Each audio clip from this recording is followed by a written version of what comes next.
7a. So another mythology story. So in this chapter we saw substantive use of adjectives. We talked about that. That's like the free and the brave.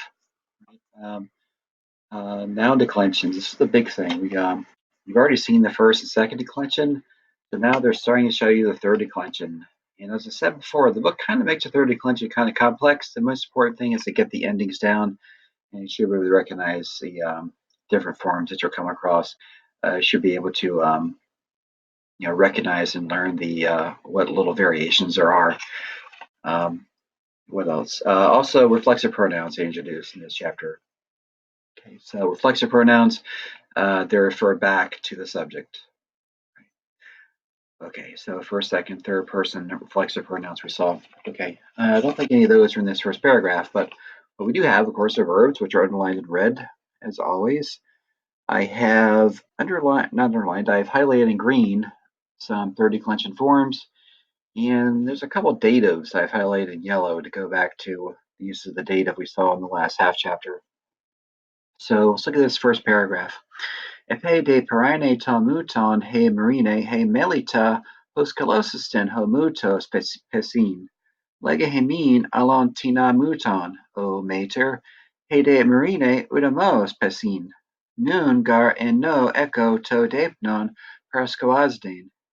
Hemenun melita dacrue, hode Pilipos me dacrue o melita, pesin, ego gar etelosoi muton kalon legen, peri andros polytropu, onomati odysseus.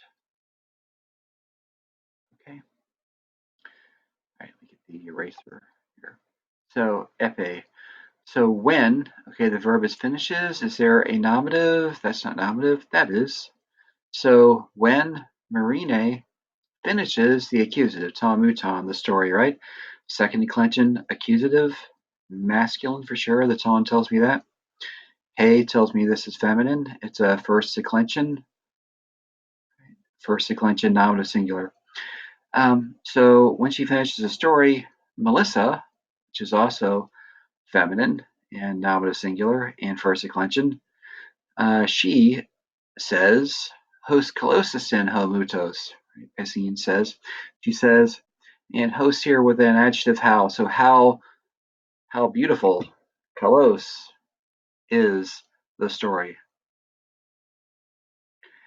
Legehemin, right? So lega here, an imperative, right? Just ends in the e in the singular. So tell another tina muton. Okay, so tina here, a certain. So another or some. So some other story, we could say here. So the T's pronouns and adjectives, we'll talk more about these later. As far as the meaning goes, I don't think we've covered this at this point in the book. But when the accent is not in the first syllable, or if it's not there at all, it's an indefinite. It means a certain or some. If it was on the first syllable, then it means then it's a question word, who or what. But the key thing here is that they use third declension ending. So here, the A here is a third declension accusative singular ending, right? Going with this accusative along muton. So the third declension adjective here, sometimes a pronoun, ends in a third declension accusative singular ending, an A. Sometimes N, but it's an A here. So Hemin here is dative. I should have highlighted that in yellow. Why is that dative? Indirect object, right? So say the direct object to the indirect object. Say the accusative to the dative. So tell some other story, Hemin, to us, right? Hemin is to us, right? Humin would be to you, plural. Mother, which of course is vocative. Hede Marine, so Marine, she's doing the action again. She says, Udamos, no way. Gar, for, or because. Noon, now. The verb is echo, I have, and know. So know here is dative. And why is this dative? Well, it's the object of this preposition, and it shows place where she has in her mind, which can also be intend, right? We can take it that way as well. So for now, I intend, I have in mind, to do the infinitive, paraskoazdain, to prepare. Reminds you a little bit of prepare, maybe. Begins with a P, has an R in it. Right, so to prepare to date dinner, which of course is what gender? It is neuter because of the toe, right? And it's a second declension. Okay, therefore, hey Melita, Melissa Dacrue, she cries. You know, what a brat. She doesn't want dinner. Okay, day, moving on. Philip, he says, may Dacrue, a negative command, a negative imperative here. Right, so may with the imperative makes it negative. So don't cry. Vocative, Melissa, he says. Gar, for because. I, etello, I want or I wish to do the infinitive. Ligain, to tell. Okay, and then we have another indirect object, soy, and direct object, mouton colon. So to tell the accusative to the dative, I want to tell a beautiful story to you.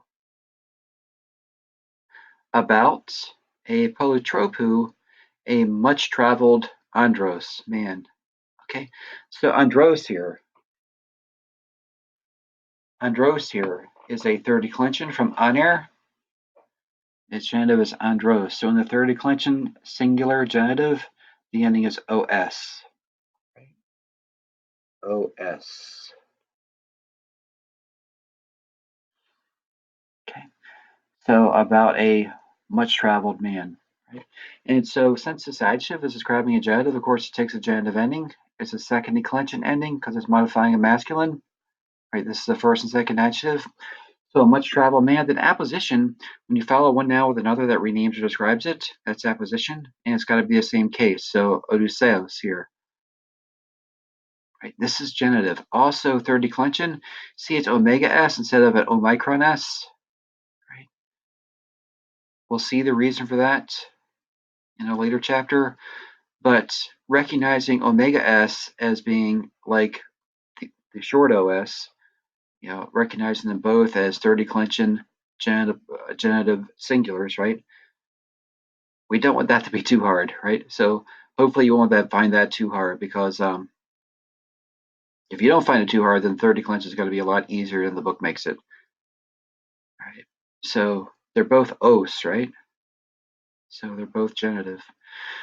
Onomati is dative here. This is a dative of respect. In what respect is he Odysseus?